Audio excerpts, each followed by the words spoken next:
Mi encuentro con Jesús. Mi encuentro con Jesús. Quisiera que todos tuvieran en su mente la primera vez que Jesús llegó a su vida, la primera vez que el Señor usó a alguien para que llegara a la puerta de su casa, a la puerta de su trabajo, en una parada de un bus, en un transporte y compartió con usted esa palabra de vida, esa palabra de vida que cuando llegó a su corazón no salió nunca más. Espero que haya sido así. Y todos los que estamos aquí ya somos salvos y hemos tenido ese primer encuentro con el Señor. Hoy vamos a estar en la primera clase, se llama Jesús, mi necesidad más grande.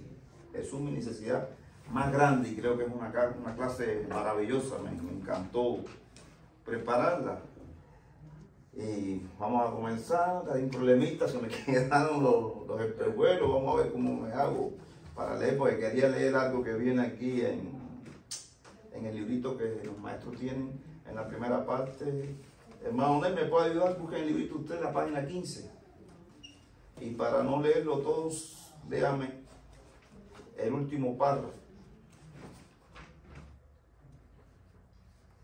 ¿Donde dice autor o donde dice el quebrantamiento? Es el quebrantamiento. El quebrantamiento de la vida requiere la gracia y el perdón de Dios, la restauración del ser, la satisfacción del alma y el descubrimiento de la verdad de Dios.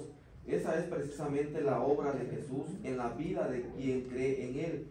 Jesús llama a la persona a encontrar en Él descanso para su alma, la libertad de la esclavitud del pecado, la reconciliación con Dios, la vida abundante y eterna, el consuelo en medio del dolor, la paz en un mundo hostil y el agua viva para calmar la más intensa sed espiritual. En las secciones de esta unidad veremos que Jesús es más que suficiente para suplir todas esas necesidades. Wow, ese párrafito que yo leí me impactó y me encantó. Lo voy a leer otro pedacito, ya tengo el espejuelo. Dice, Jesús llama a la persona a encontrar en Él descanso para su alma. Escuche, la libertad de la esclavitud del pecado, la reconciliación con Dios, la vida abundante y eterna, el consuelo en medio del dolor, la paz en un mundo hostil y el agua viva para calmar la más intensa sed espiritual. Amén. Amén. Analicen y piensen en esto. Después, si quieren, le pueden sacar una foto a este párrafo que tenemos nosotros, porque de verdad que estuve pensando en él bastante y fue algo maravilloso para mí. Cuántas cosas vi en ese momento. Entonces estamos en la primera clase, en la sesión 1, y el nombre es Jesús, mi necesidad más grande. ¿Quién siente eso así? Que Jesús es la necesidad más grande, como leímos al principio, es el agua viva, el agua que va a calmar tu sed espiritual. Amén. El agua que va a llenar el vacío que existía en nosotros antes de conocer al Señor. De eso vamos a estar hablando hoy.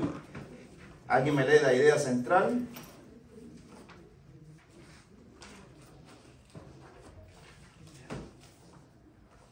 Solo Jesús puede verdaderamente saciar mi sed. Solo Jesús puede verdaderamente saciar mi sed. Entonces yo quería comenzar la clase con algo que siempre he empezado. Siempre he pensado y es así. Y he aprendido en mi vida como persona. Dice que el ser humano es un ser biopsicosocial. Y para nosotros los cristianos, los que conocemos al Señor, es un ser biopsicosocial y espiritual. Bio, ¿de dónde viene? De biología. ¿Por qué? Porque el ser humano está compuesto por órganos, por tejidos, por un sistema fisiológico y funciona de esa manera como Dios lo creó. De ahí viene la palabra biológico. Somos conformados de esa forma. Los psico viene de qué? De psicología. ¿Por qué? Porque tenemos una mente, porque Dios nos dio la capacidad de tener esa mente para pensar, para analizar, para hacer muchas cosas. Y un ser social. ¿Por qué? Porque Dios nos creó ¿para qué? Para vivir ¿qué? En grupo, en una sociedad, entre diferentes personas, ya sea de diferentes señas, diferentes idiomas, diferentes culturas, pero es un ser social que vive en sociedad. Y desde que Dios creó el mundo y cuando creó a Adán, dijo para que no esté solo, ¿qué? Le dio una compañía. ¿Y qué le dijo? Después, multiplíquense. Es decir, que es un ser social por esas cosas. Pero también Dios, creo que lo leímos ahí, o si no, estaba un poquito más adelante, Dios nos creó para depender de Él. Somos dependientes del Creador. ¿Qué pasó? Cuando entró el pecado al mundo, ¿qué pasó? Esa dependencia, esa intimidad que tenía Dios con el hombre, ¿qué pasó? Se quebró. Entonces las personas del mundo sí entienden, somos un ser biopsicosocial. Pero ¿dónde está la parte espiritual? La más importante, porque es la vida. Cuando entró el pecado, se quebró esa parte espiritual. Se quebró, por decirlo, el cordón, el cable o la comunicación que existía entre Dios y el hombre. Recuerde que cuando Adán estaba en el huerto, Dios conversaba con él a cada momento, todos los días. Es decir, que la parte espiritual era la más importante. Y recordamos que dice Romanos 23:6, si no lo recuerdo, dice la paga del pecado, ¿qué es? Muerte. Aquí se refiere a la muerte espiritual, no se refiere a la muerte física. La paga del pecado es muerte. Al entrar el pecado, esta conexión que había con Dios se rompió, se quebró, ya no existe. El ser humano se separó de Dios, por tanto, era hablado así de la muerte. Y cuando vamos un poquito antes del 6:23, creo que estaba en el 6:19, decía la palabra, búsquenlo aquí, Romano, para no equivocarme, el 6:19, dice, no reine pues el pecado en vuestro cuerpo mortal, creo que dice así, búsquenlo para no errar. No reine pues el pecado en vuestro cuerpo mortal, de modo a... Dice 6:19. Hablo como humano. No recuerdo, eso yo lo voy a decir. No reine pues el pecado en vuestro cuerpo mortal, de modo que lo obedezcáis en su concupiscencia, ni presentéis vuestros miembros como instrumentos de injusticia. Dice, más bien, preséntense como vivos entre los muertos. Ya nosotros que somos salvos, nos presentemos como vivos, ¿en qué? Entre los muertos. ¿Por qué vivos? Porque ya la comunicación, el hilo, se restableció en nosotros. Por tanto, ya no estamos muertos. ¿Estamos qué? Estamos vivos y nos presentamos así ante Dios. Decía anteriormente, la paga del pecado es muerte, más la dádiva de Dios que es vida eterna en Cristo Jesús. Cuando usted recibe el Espíritu Santo, cuando usted tiene ese contacto con Dios que lo lleva a usted a aceptarle y a convencerse de pecado y venir a arrepentimiento, ¿Dios qué? Le da la salvación. Vamos a estar hablando sobre ese en el primer tema de ahí. Entonces, ¿quién me lee la aplicación? La aplicación para la vida también me fue muy interesante porque hace un tiempito terminé mis exámenes de enfermería y estuvimos hablando de este psicólogo, se llama Abraham Maslow. Él creó una pirámide de necesidades y la vamos a ver aquí, como dice aquí. ¿Quién me ayuda con esta aplicación? En 1943, el psicólogo Abraham Maslow presentó la teoría que a todas las personas les motiva el deseo de alcanzar la felicidad, satisfaciendo sus necesidades. Maslow organizó las necesidades humanas en una pirámide. En la base están las necesidades como agua, comida y vestido. Luego siguen las necesidades de seguridad y estabilidad. El amor, la amistad, la intimidad y pertenencia componen el tercer nivel. Un eslabón más arriba encontramos la autoestima y los sentimientos de logro. Finalmente, en el pináculo se encuentra la necesidad, actualización y desarrollo personal. Maslow explica por qué tantas personas viven abrumadas por su deseo de satisfacer sus necesidades y alcanzar la tan deseada y elusiva felicidad. Dios nos creó para que tuviéramos comunión con Él y desde que el pecado nos separó de Dios, nuestra gran necesidad de recuperar la unión íntima con Él. Amén. ¿Quién cree eso? Sí. Dice, Dios nos creó para que tuviéramos una comunión con Él. Fue lo que hablamos. Y dice después, y desde que el pecado nos separó de Dios, dice, nuestra gran necesidad es recuperar una unión íntima con Él. Esa es nuestra gran necesidad, que ya Dios pensó en eso, hizo el plan. Por eso vino aquí hecho carne. Él vino a través de Jesucristo.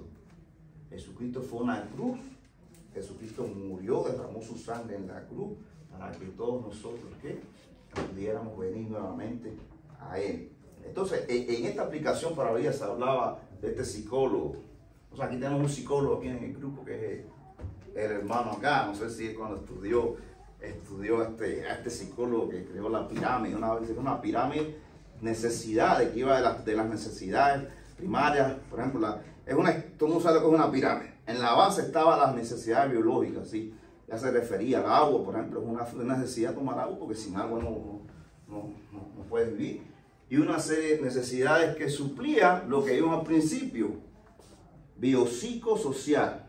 Entonces, suplían las necesidades biológicas, las necesidades psicológicas y las necesidades sociales. Pero como dijimos, el hombre está separado de Dios y esta parte espiritual, el hombre del mundo, no la entiende. Tiene que tener el Espíritu Santo para poder entender.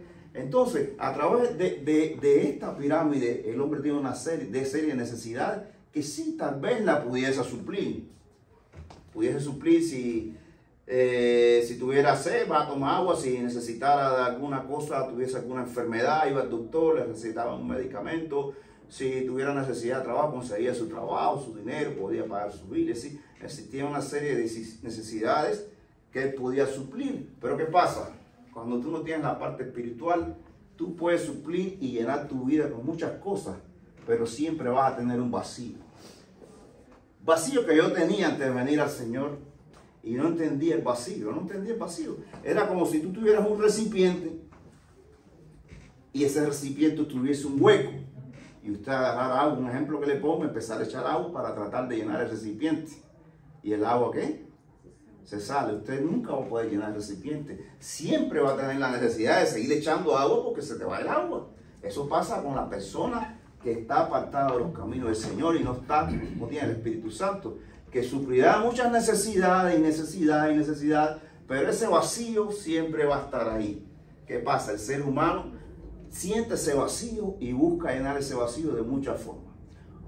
Una persona se va a algún tipo de religión, de esas que ustedes saben que aparecen por ahí, el santerismo, y podemos hablar muchos se hacen aguacuá, muchos se hacen religiosos santos. En Cuba se usa mucho ese tipo de santería, tratando de suplir esa necesidad. Pero vemos lo que pasó en la Biblia cuando el pueblo de Israel estaba en Egipto y sale de Egipto, está con Moisés. Y el pueblo tiene esa comunicación a través de Dios, a través de Moisés con el Señor. ¿Qué pasa? Moisés se aparta, va a esos 40 días y ¿qué hace el pueblo de Egipto? Crea un propio Dios tratando de cubrir la necesidad. Pero que dice la palabra que esos dioses, ¿qué cosa? ¿Tienen oídos? No oyen, tienen ojos, tienen nada, no hacen nada. Son, ya sean de madera, sean de oro, sean de lo que sea, pero no suplen nada. El ser humano trata de que sea así, pero no. Otras personas suplen ese vacío trabajando. Y voy a trabajar porque necesito dinero. Y toda su vida trabajando y dinero, y muchos hasta se hacen millonarios. Y millones, y mientras más millones tienen, más quiere porque tratan de llenar el vacío. Pero pueden llenar ese vacío. El dinero sí es importante, hace falta. ¿Cuántas cosas no nos resuelve el dinero y podemos pagar nuestras cuentas? Pero el dinero nunca va a llenar ese vacío. Yo, antes de conocer al Señor, yo tenía ese vacío. Y pudiera ser que tal vez yo tenía, dice, no, ya yo tenía un poco de dinero, había trabajado afuera, tenía mi casa, tenía mi carro, ya tenía a mi hijo mayor. Pero yo decía, bueno, ¿y ahora qué? ¿Todo esto para qué? Yo no entendía. ¿Para qué tengo todas estas cosas? ¿Para qué el ser humano entonces vive para esto se muere ya? Y todo terminó. Así que ese vacío no entendía, en ese momento no entendía la necesidad. cuando Cristo llegó y yo tuve ese primer encuentro con Jesús, la primera persona que llegó a mi vida me habló del Señor, que me invitó a la iglesia, y yo eso lo he contado muchas veces. Yo llegué a la iglesia, estaba la alabanza, tenía la curiosidad, y de pronto yo me sentí con muchos deseos de llorar, y vinieron tantas cosas a mi mente en ese momento, que tampoco entendía qué pasaba. Cuando hacen el llamado, como a las 2 o 3 semanas, yo levanté mi mano, me arrepentí de mis pecados, y entendí que yo tenía que restablecer mi conexión con el Señor. De ahí fue un discipulado, a partir de ahí nunca me aparté de la palabra, y poco a poco, ¿qué pasó con ese vacío? Se fue llenando, llenando, llenando. Y de cierto modo me dejó de importar ciertas cosas que yo hacía en mi vida secular, sí, en mi vida fuera del Señor, ya sea en mi vida con mis amigos. Dejé no de tratar, pero dejé de visitar muchos amigos que antes eran fiestas y cosas así. Me dejé de reunir, ya no me llamaba la atención, hasta desde el punto de vista profesional, me llamaba más la atención estar metido en la iglesia, sirviendo en la iglesia, que estar tal vez en un curso para aprender alguna cosa. Y estaban haciendo mi maestría, me recuerdo, pero lo más importante era el servicio a la iglesia. Es decir, que el vacío ese que yo tenía, yo sentí que fue desapareciendo poco a poco. Tenía problemas como todos después que empezamos a los caminos del Señor. El Señor nunca nos ha mentido y nunca te ha dicho, ven aquí que vas a tener la abundancia económica, vas a tener la abundancia de salud, vas a tener la abundancia de felicidad, amor en tu familia, no vas a tener problemas. Nunca, no. El Señor siempre ha dicho que la vida en el mundo es una vida dura, y que en el mundo la vida es injusta, y que en el mundo íbamos a tener aflicción, problemas, pruebas, situaciones difíciles, enfermedad, falta de dinero, no tenemos para pagar la renta, en ciertos momentos no tenemos trabajo, así que pasamos por situaciones difíciles, pero ese vacío estaba ahí. En él estaba la palabra de Dios, y con esa palabra yo podía sostenerme a través de todos esos problemas, y podía entender que confiando en Dios nada me iba a faltar. Amén. Amén. Todos pensamos así. ¿Alguien quiere añadir algo? Aquí hay una pregunta que dice, la primera pregunta dice, ¿cómo intenta la gente satisfacer sus necesidades espirituales? ¿Cómo intenta la gente? Le dimos respuesta, pero quisiera que alguien me abordara sobre eso. Esas necesidades espirituales que el hombre siente, ¿quién me puede dar otro ejemplo de los que ya dijimos aquí? Hablamos que mucha gente empieza a trabajar y trabaja y busca dinero, y piensa que teniendo dinero y teniendo una gran casa y teniendo el carro del año y tener un Maserati, un Ferrari, unos Baldini, un carro, tener una casa con piscina, teniendo yate, porque lo sabe así. Estaba escuchando el otro día la vida no sé si es el creador de Apple, no recuerdo cómo se llama él, que murió de una pancreatitis, un cáncer de páncreas. Era uno de los hombres más millonarios. Steve, no me recuerdo, alguien se recuerda, me lo dice. Y él, antes de morir, dijo, bueno, he tenido toda esta riqueza, todo, pero estoy vacío. Así que las cosas materiales, ni cosas que no sea Dios, van a llenarnos. Por eso es que la sed del mundo hoy en día, mucha gente, a veces se habla, hoy en día están las redes, y mucha gente va a descargar cosas en las redes, porque tiene esa ansiedad de buscar algo y no sabe lo que es. Y se enoja, el ser humano muchas veces se enoja. Muchos hasta se quitan la vida porque no entienden el por qué le falta algo. Simplemente lo que le falta es la conexión con Dios. Por eso es importante este encuentro con Dios. Por eso es tan importante la labor que hacemos nosotros, los que ya entendemos, los que ya tenemos los ojos descubiertos, y cuando salimos a evangelizar y nos ponemos en manos del Señor, el Señor nos usa para llegar a todo aquel que no ha escuchado la palabra de Dios, y la palabra pueda entrar a su vida y calmar esta sed.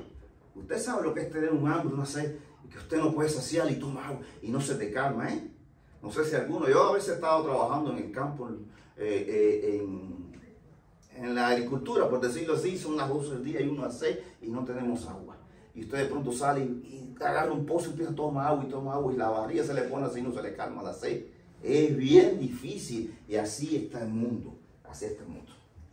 Entonces, nuestra clase de hoy va a estar en el libro de Juan, en el capítulo número 4, y el título de este capítulo, vamos a tocar algunos versículos, pero es el encuentro de Jesús con la mujer samaritana. Es el encuentro de Jesús con la mujer samaritana. Es una clase muy interesante, una clase donde se van a tocar algunos puntos. Yo cuando lo preparé puse algunos puntos aquí, vamos a analizar a Jesús como ser humano y como ser espiritual. El amor de Dios no hace acepciones de personas. Es decir, que para Dios no hay diferencia entre una persona o la otra. La importancia del arrepentimiento para recibir la salvación. La omnisciencia de Dios y otras cosas que vamos a estar tocando aquí. La mujer samaritana. Vamos a hacer un poquito de historia, vamos a hacerlo rapidito, vamos a ir un poquito, unos cuantos años atrás, vámonos al reino de Salomón, cuando estaba reinando Salomón, y Salomón muere y viene su hijo a seguir en el trono, y creo que está en Segunda de Crónicas, no sé, después lo buscan ahí cuando ocurre la muerte de Salomón, y viene el hijo, se leen esa historia de que los ancianos vinieron y le dieron un consejo, y él no tomó el consejo, tomó lo que le decían los amigos de él más jóvenes. Bueno, en definitiva, a partir de ahí el reino de Israel, ¿qué pasó? Se dividió en el reino del norte y en el reino del sur. El reino del norte siguió llamándose como Israel, y la capital de Israel en ese entonces fue ¿qué? Samaria, y el reino del sur, que fue Judea, y la capital, ¿cuál es? Jerusalén, ¿verdad?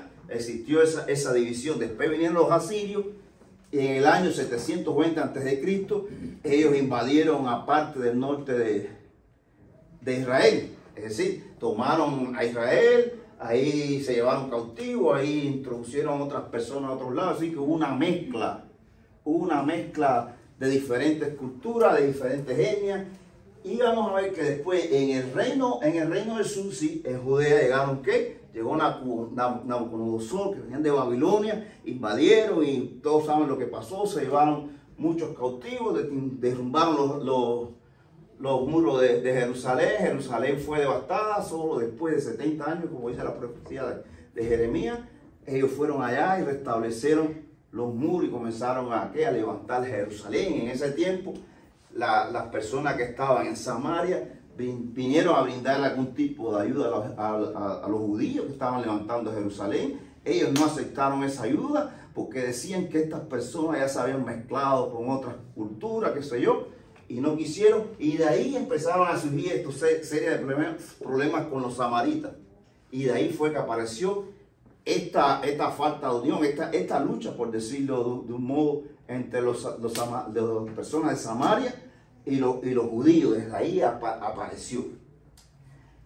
Después, cuando los judíos restablecieron a Jerusalén, establecieron el templo nuevamente, todo el mundo sabe que las personas de Israel venían de todos lados a Jerusalén a alabar al Señor. Ya los samaritanos no fueron, por lo que habíamos dicho. Existía ya, ¿cómo decirlo? Una lucha, existía no sé cómo explicar la palabra, que no se llevaban. Un desacuerdo de todo tipo. No se llevaban bien. Incluso cuando quedó dividida el pueblo de Israel, estaba la parte norte, ya cuando ven en el mapa más moderno, porque yo lo busqué ahí, hay no sé porque eso al fiche no lo dan. Que viene el mapa así, aquí está Galilea, está Samaria y está Judea. Bueno, existía esa división. Ya en la época que viene Jesucristo, ya los romanos habían tomado toda esa parte del mar Mediterráneo, y los romanos eran los que imperaban en toda esa zona de ahí. Todo el mundo sabe que Jesús nació ahí en la zona de Galilea, pero vemos que constantemente las personas de Galilea y Judea iban viajando entre un lado y otro. Dijimos, Samaria está en el medio, el Jordán pasaba por aquí, y cuando ellos tenían que viajar, los de Galilea simplemente cruzaban el Jordán, bordeaban a Samaria y venían acá a Judea. Así trataban de evitar el contacto con los samaritanos. por el conflicto, esta es la palabra, por el conflicto que existía con ellos, ¿verdad? Ese es un contexto más o menos para que sepan dónde estamos. ¿Qué pasa en el libro de Lucas cuando se habla de esta historia? ¿Sí, hermano? No. Entre esta historia que el Señor nos trae aquí, el encuentro de Jesús con esta mujer samaritana. Que Jesús constantemente iba de Galilea a Judea y así. Pero dice que en este tiempo Jesús estaba en Judea y necesitaba ir a Galilea. Pero dice que por X motivo dice, y después vamos a ver por qué necesitaba pasar por Samaria. Cuando va con los discípulos, llega a un lugar, a un pueblo que se llama Isaacar. En Isaacar había un pozo que Jacob había creado. Para todo el mundo, sabe que es una zona seca, es una zona desértica prácticamente, y necesitaba darle agua al ganado, etc. Y Jacob hizo el pozo ese ahí. Jesús, al llegar a ese lugar, dice que venía cansado, sediento, porque bueno, no era como ahora que la gente va a un transporte, iban a pie, todas esas cosas las hacían a pie. Y dice que los discípulos van al pueblo a buscar comida y Jesús se queda solo ahí en ese pozo. Llega la mujer samaritana, dice la palabra, en ningún momento se habla del nombre de esta señora o esta mujer, no sabemos. No sabemos el nombre, solamente que es de Samaria. Y empieza una conversación, existe un encuentro ahí. Pero bueno, vamos a irnos a la palabra, ya tenemos el contexto. Recordemos la situación que existe entre las personas de Samaria que no tenían ese contacto por esa rivalidad que sentía con los judíos. ¿Y quién me ayuda en la lectura de Juan 4, del 7 al 10? Vino una mujer de Samaria a sacar agua y Jesús le dijo, dame de beber, pues sus discípulos habían ido a la ciudad a comprarlas de comer. La mujer samaritana le dijo, ¿cómo tú, siendo judío, me pides a mí de beber, que soy mujer samaritana? Porque judíos y samaritanos no se tratan entre sí. Respondió Jesús y le dijo, si conocieras el don de Dios y quién es el que te dice, dame de beber, tú le pedirías y él te daría agua viva. Perfecto. Vamos a tocar el primer versículo, el versículo 7. Hermano, dice el versículo 7, vino, en la primera parte del versículo dice, vino una mujer de Samaria, dice que a sacar agua de ese pozo. Vino una mujer que tenía que, lo que hablamos al principio, una necesidad. ¿De qué? De agua, a suplir sus necesidades de agua. Vino una mujer de Samaria y se enfatiza ahí de Samaria. Hablamos de qué, del conflicto en que existe entre los samaritanos y los judíos. Y los judíos decían muchas cosas de los samaritanos, ¿verdad? Y no se llevaban. Era impropio verlo de esta forma así, que una mujer, y dice que una mujer sola. Dice que era más o menos a la hora del mediodía, un día fuerte, bravo, que vino esta mujer sola. Ahí después vamos a ver más adelante que por qué tal vez esta mujer venía sola a ese pozo. ¿Por qué no venía con otras personas? ¿Por qué aprovechó esta hora del día? Tal vez sea porque esta mujer perdía algunas cosas que los samaritanos no estaban de acuerdo con ella. Sería que esta mujer tendía, y hoy lo podemos decir, que tenía algún pecado, algo que las personas juzgaban a esta persona que iba ahí. Estaba mal visto que viniera un judío a establecer un tipo de comunicación, de plática con un samaritano, era mal visto. Y más que era un hombre, me imagino que era un lugar apartado, no tenía muchas personas, creo yo, así a su alrededor. Un hombre solo viniera a estar hablando con una mujer ahí. Si tú lo ves ahora sí, no estaría correcto, ¿verdad? En ese tiempo no estaría correcto por las cosas que había. Pero dice, vino una mujer de Samaria que la identifica a suplir una necesidad biológica, tener agua. Y ahí lo que viene adelante es súper importante. Dice, y Jesús vino de parte de Jesús. ¿Quién inicia la conversación? Jesús, ¿ustedes creen que Jesús no sabía? Y espero vamos a ver que lo sabía. ¿Quién era esta mujer que venía de Samaria?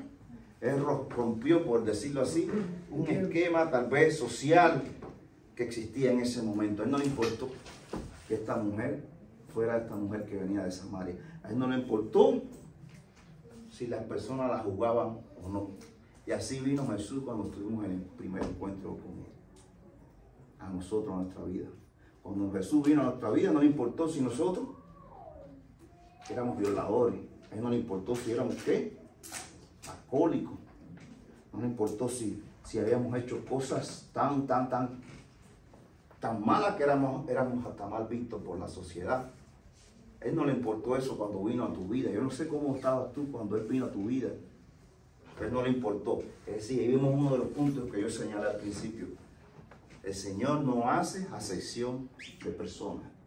El Señor, como dijo en su palabra y como dijo Jesús, dice, yo no vine a juzgarte. Yo vine aquí a salvar ¿qué? Que era lo que se habían perdido. Él vino a los perdidos, a los que tenían un pecado que para la sociedad era imperdonable. Él vino y se acercó a esas personas. Él nunca le interesó su rango social, su cultura, su etnia, de dónde eres, de dónde vienes, jamás. Es lo que le interesó y fue lo que vino ahí a compartir esa palabra. Y entonces dice que Jesús le dijo, dame de beber, dame de beber. Inició la conversación de esa forma. Y miren, en el versículo 8, dice que él estaba solo, porque dice que los discípulos ya habían ido a la ciudad a comprar comida. Y miren lo que pasa en el versículo 9. Y esto que pasa en el versículo 9 pasa mucho pasó mucho en la vida de nosotros cuando estábamos en el mundo, o pasa mucho y nos encontramos cuando salimos a evangelizar o cuando compartimos la palabra de una forma con alguien. La respuesta que esas personas muchas veces nos dan. Muchas veces hasta nos tiran la puerta en la cara. ¿Verdad, Luis? Y entonces dice que la mujer en el versículo 9 dice, la mujer samaritana le dijo, mira la forma como se lo dice, como tú, siendo judío, me pides a mí de beber que soy una mujer samaritana. Dice, porque judíos y samaritanos no se tratan entre sí. Vemos que la mujer es un poco tal vez conflictiva, no sé si ponerlo de ese modo, o va como a la defensiva. Simplemente Jesús le dijo, dame beber. Me imagino la cara que puso él. Si tú eres judío y los judíos con nosotros no se llevan, ¿quién eres tú? Me imagino que fue ese tipo de forma a la defensiva. ¿Entiendes? Y como te dije, Luis, ¿cuántas veces fuimos a evangelizar y recuerdo tocamos una casa y el hombre había así? No, y págate, nos tiró la puerta en la cara. ¿Cuántas veces vamos a alguien a hablarnos y esa persona viene con nosotros? ¿En qué? En conflicto, viene como molesto, viene en forma de como establecer un combate. Y hay muchas veces, eso los cuento aquí, en sus anécdotas, en su trabajo, que ha tenido estos encuentros con las personas. Pero así pasó esta mujer reacciona de esta forma. Entonces vamos a ver aquí en el versículo, después de esto, que esta mujer responde así, dice, porque judíos y samaritanos no se tratan entre sí. Respondió Jesús y le dijo, si conocieras el don de Dios y quién es el que te dice, dame de beber, tú le pedirías y él te daría agua viva. Yo busqué aquí en la versión internacional, en la primera parte dice, si supiera lo que Dios puede dar. Si supiera lo que Dios puede dar. Pero bueno, vamos a ver, que la mujer le viene de esta forma, vamos a decir en forma de conflicto y vemos la forma en que Jesús le responde. Jesús no le responde con agresividad, ni le responde mal. Le responde con un mensaje. Vamos a ver que es el mensaje más poderoso que hay ahí, pero le responde en amor. Todo el tiempo Jesús le responde a esta mujer de esta forma. Y le dice así, si conocieras el don de Dios, como dije anteriormente, si supiera lo que Dios puede dar. ¿Y qué es lo que Dios puede dar? Mira. Todo puede dar. Lo que dijimos al principio, en Romanos, ¿qué? 23, en Romanos 6, 23, ¿qué decía? La dádiva. ¿Qué cosa es la dádiva? Regalo merecido. Eso es lo que Dios nos puede dar a nosotros. Por eso la palabra de nosotros. Cuando Dios nos usa y llega a alguna persona del mundo, es lo que Dios puede dar. El regalo que la salvación. La salvación. Dice, si conocieras el don de Dios y quién es el que te dice, dame de beber, tú le pedirías y él te daría agua viva. Jesús le está hablando desde el punto de vista espiritual. El contacto que nosotros cuando estábamos en el mundo necesitaba. Espiritual, pero no entendíamos. Ella tampoco entendió esto que le dice Jesús. Ella tampoco entendió lo que le dice y a qué se refiere cuando habla de agua viva. ¿A qué ustedes creen que se refiere el agua viva que Jesús le habla aquí? ¿Es el agua que estaba en el pozo? No, el agua espiritual. ¿Es el agua normal? No. Busquen en Isaías 55:1, hay algunos ejemplos, búsquenlo rápido. Esta clase está tan bonita y que rápido que se va el tiempo. Muchas cosas. Busquen ahí Isaías 55:1, alguien me busque Zacarías 13:1. Vamos con esos dos versículos, más que otra ahí. Pero no A tiene. todos los sedientos, venid a las aguas, y los que no tienen dinero, venid, comprad y comed. Venid, comprad sin dinero y sin precio, vino y leche. Amén. Zacarías 13:1, ¿alguien lo encontró?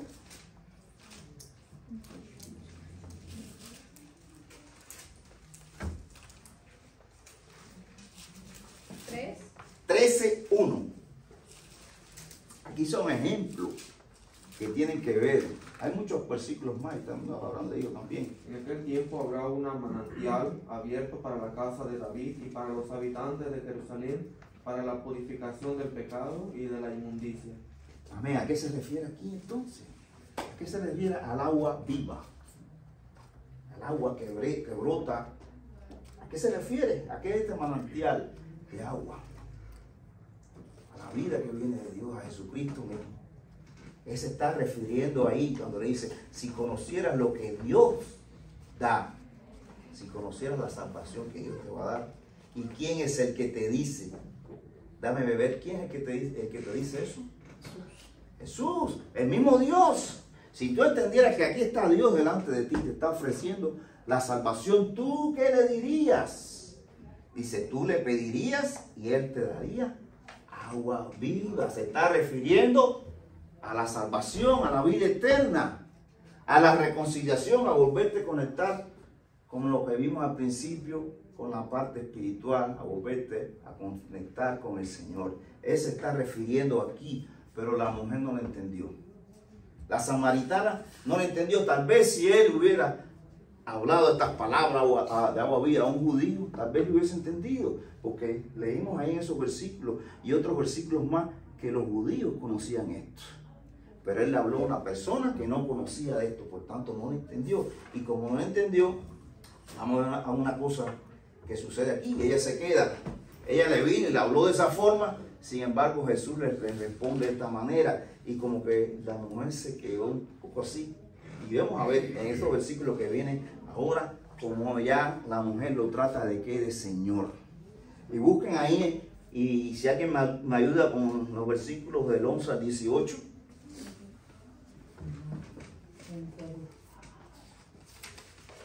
La mujer le dijo, Señor, no tienes con qué sacarla, el pozo es hondo. ¿De dónde pues tienes agua? ¿De dónde pues tiene el agua viva?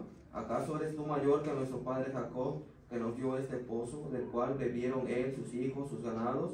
Respondió Jesús y le dijo, cualquiera que bebiere de esta agua volverá a tener sed, mas el que bebiere del agua que yo le daré no tendrá sed jamás, sino que el agua que yo le daré será en él una fuente de agua que salte para vida eterna. La mujer le dijo, Señor, dame esa agua, para que no tenga yo sed, ni venga aquí a sacarla. Jesús le dijo, ve, llama a tu marido y ven acá. Respondió la mujer y le dijo, no tengo marido. Jesús le dijo, bien has dicho, no tengo marido, porque 5 maridos has tenido, y el que ahora tienes no es tu marido. Esto has dicho con verdad. Fíjate lo que dijimos, la mujer le dijo, ya la mujer y cambia el tono. Porque ya cuando la mujer dice Señor, ya la mujer va como que sí, dice aquí hay algo. Aquí está pasando algo que no es lo normal. Tal vez esa mujer, como le dice anteriormente, dice después que había tenido 5 maridos. Esa mujer tal vez ya había sido juzgada por su misma gente de su pueblo. Esta mujer venía golpeada, venía tal vez maltratada, por eso estaba solo en ese lugar. Sin embargo, se encuentra con Jesucristo, con un judío, y empieza, ella viene con este tipo de lucha, tal vez agresividad, y sin embargo ve que la respuesta de Jesús, ¿cómo es?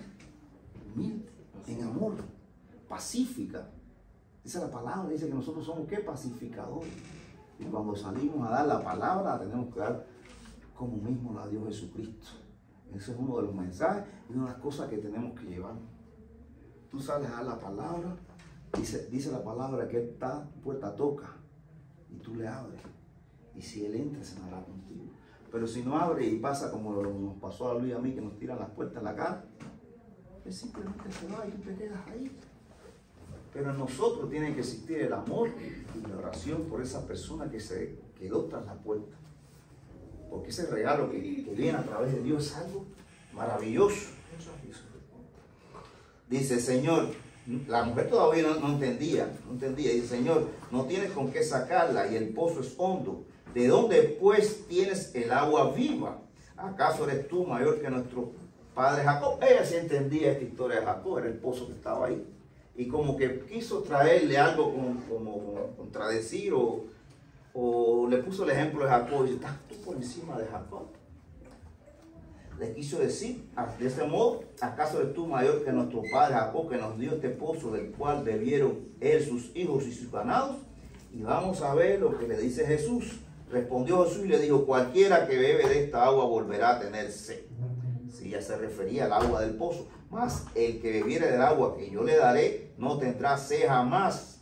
Y recuerdo aquella, no sé si era Elías cuando fue a la casa de aquella viuda que vivía con su hijo y le dice que le dé comer. ¿Fue Elías o fue Eliseo?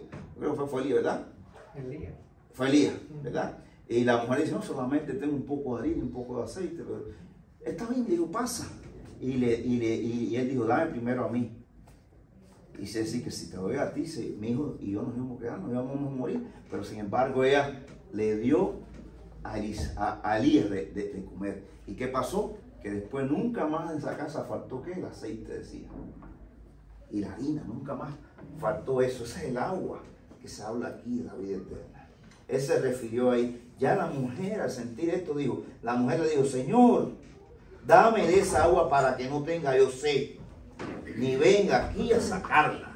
Y vamos a pensar que esa persona, esa mujer que estaba en esa situación, aceptó la palabra espiritual que Jesús le estaba dando, aunque ella no entendía bien, y le dice, Jesús le dijo, ve, llama a tu marido y ven acá, fíjate qué interesante está esto. Y el último que voy a tocar, se respondió la mujer, le dijo, no tengo marido. Jesús le dijo, bien has dicho. Fíjate la forma que Jesús le responde, no tengo marido, porque 5 maridos has tenido. Ahí sabemos que es una mujer que venía juzgada, una mujer que vivía en pecado. A Jesús decirle esto que está haciendo, y ella pensó que Jesús no lo iba a saber. Sin embargo, Jesús la dejó impactada ahí. Jesús le está presentando ¿qué? Su pecado. Su pecado. Y al llamar a su marido, está llamando ¿qué? A que reconozca su pecado y a que ella reconozca que tiene que arrepentirse. Y él, por eso le decía que es uno de los requisitos más importantes cuando vienes al camino del Señor. Tienes que reconocerte como pecador, tienes que reconocer el pecado que hay en tu vida y tienes que reconocer que te tienes que arrepentir. Porque si no te arrepientes de ese pecado, la salvación es difícil de recibir. Entonces se nos fue el tiempo rapidito. Y simplemente voy a leerle el último versículo. Dice, le dijo la mujer, sé que ha de venir el Mesías llamado el Cristo. Cuando Él venga nos declarará todas las cosas. Y que dice Jesús, yo soy. Él se identifica ya como el Mesías. Hay muchas cosas, esta cosa está muy bonita, léasela varias veces porque hay muchas cosas que puedes sacar para tu vida. Pero lo más importante es que entienda qué cosas es el agua viva. Que entiendas lo que vimos al principio, que viniste a los caminos del Señor, que vas a existir problemas, vas a existir necesidad. Pero la principal necesidad nosotros la estamos sufriendo. ¿Que cuál es? La necesidad espiritual. Y esa agua que llega y nos calma la sed, solo viene de Cristo. Este es el mensaje que tenemos que llevar allá afuera, que las personas entiendan de dónde viene ese vacío, qué cosa es ese vacío.